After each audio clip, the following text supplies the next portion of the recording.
In the second half of the 19th century, the new technology of steam trains was opening up vast tracts of land for development, for farming and for forestry. Some foresighted individuals, though, recognised it might be valuable to set aside some land for conservation, and this conservation movement gave rise to the establishment of, for the first time, national parks. And the Royal National Park on the south side of Sydney can lay claim to being one of the first national parks in the world. Doubtless there would have been people at the time thinking how silly, what a waste of land, what a waste of time.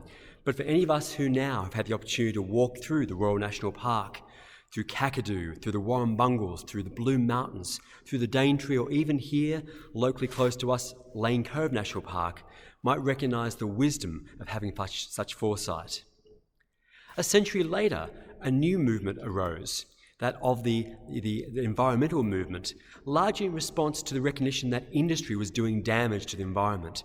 It was particularly triggered by the release of Rachel Carson's book, The Silent Spring, in the late 1960s, which was in response to DDT and other chemicals, not just killing pests, but killing off native wildlife as well.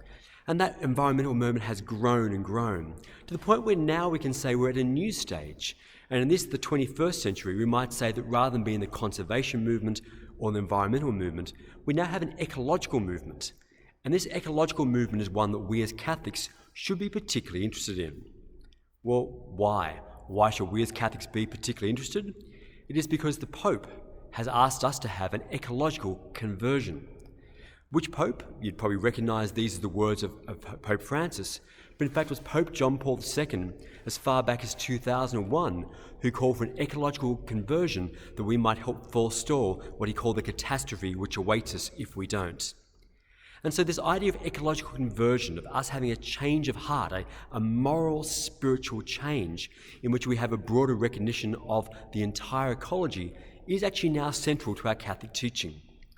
And what does this ecological conversion actually mean? We probably have images of people hugging trees, chaining themselves in front of bulldozers, and things we might see as being quite radical acts. It's actually far more than that. And part of what we can know about ecological conversion, we can read in today's second reading from Romans chapter 8. You might know this chapter 8 of Romans we're reading as our second reading at Mass for a few weeks. And today's section we hear Paul speak in quite lovely poetic language, saying that all creation is groaning in anticipation.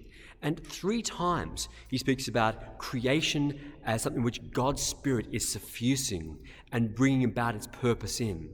And this can tell us something really important, that contrary to the narrative we might have now of the whole environment being on a spiral downwards disaster, yes, there are great threats in front of us which we must take action on, but there's also God's Spirit, God's very presence at work within the created environment, also bring it to new birth and to new life. The same Spirit of God which raised Jesus from the dead, which we spoke about last week, is also at work in the created world. And 3 times in this passage from Romans chapter 8, Paul talks about creation is longing just as we are longing for redemption. And so he connects us as humans with the created world. And this is the base of the ecological movement, to recognize that we are part of the created world. We are part of God's beloved creation. We are not separate from it. We are not observers of it. We are part of God's creation. We have a unique and privileged place within it, yes. We are to be the stewards of creation and to be its caretakers. But we have to reread the words of Genesis, where we are told that we as humans have dominion over the earth, which doesn't mean to exploit the earth, as it was often interpreted in centuries past. It means we are to be caretakers. What's our moral imperative then around creation? It is that the creation is something which God loves, and therefore we must love as well as being loved as part of it. Now, this can help to really harmonise what we might see as very opposing viewpoints in the church and the world.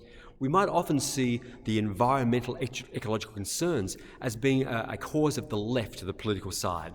And we often see that as somehow opposed to, perhaps we see more Catholic concerns such as protecting life within the womb. But no, these are 2 parts of the same whole. Why do we care about a starving child in a country overseas who we'll never see? Because God cares for that child. Why do we care about an unborn life in the womb who we might never know? Because God cares for that child. Why should we care for all of the earth and all that God has created? Because God has created and because God loves it. Therefore, we too must love and care for the earth, for all of God's creation. Pope Francis has called for a season of creation to take place every September. And so this year in our church, we want to really make sure we enter into that mystery of the season of creation.